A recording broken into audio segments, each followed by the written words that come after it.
Hey y'all, I know this, bear with me because this is on my webcam and y'all, I could tell you now it look like I need a new computer.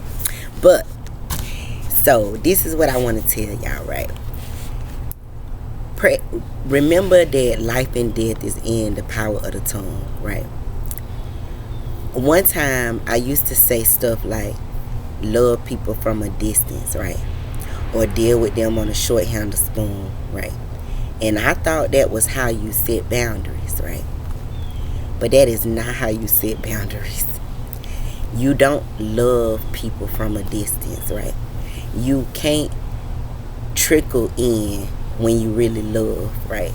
When you really love people, you can't give them a little access to you and see how they do with it, and then give them a little access to you and see how they do with it. Because when you truly love somebody, you do it with your whole heart, right? So you have to recognize if these people are willing to change their ways.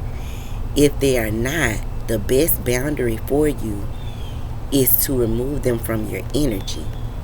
Because the more you try to give them a little bit, give them an inch here and there, all you're doing is hurting yourself, right? Because each time you have to hold back your feelings, right? Each time you have to try to bottle them up. And then each time that they disappoint you, it floods all back, right? And you feel like, oh, well, I have forgiven them for this, and it's not that you haven't forgiven them. You have forgiven them. You just fail to see the pattern, right? That is why you can't love people from a distance. You love them wholeheartedly. Even if I'm in separation from you and I know that's the best thing for my life, and I'm never planning to be back in relationship with the person that you are now, I love you wholeheartedly, right? That's why I can't do it from a distance. That's why I can't do it with a long handle spoon, right? And if you are a chosen one listening to this, you understand exactly what I'm saying to you, right? Because you have friends that you do it with.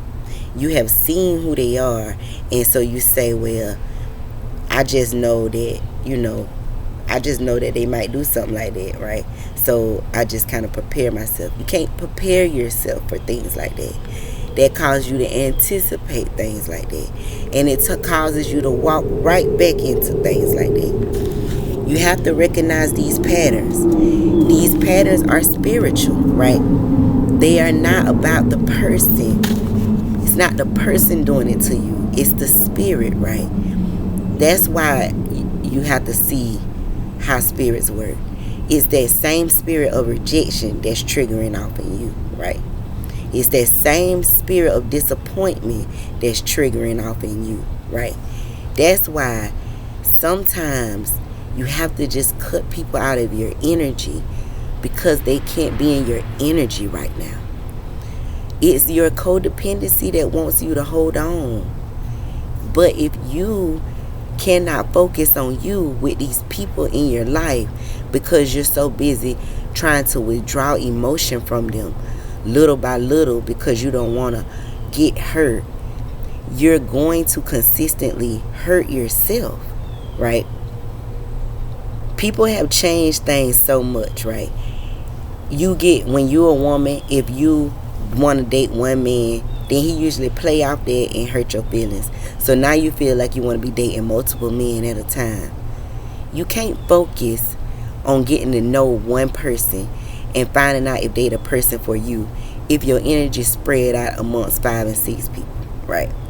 You're trying to protect yourself, but what you're doing is hurting yourself, right?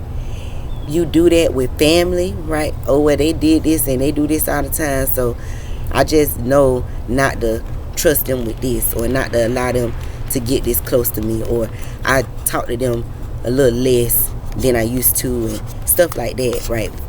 That is withdrawing your emotion, right?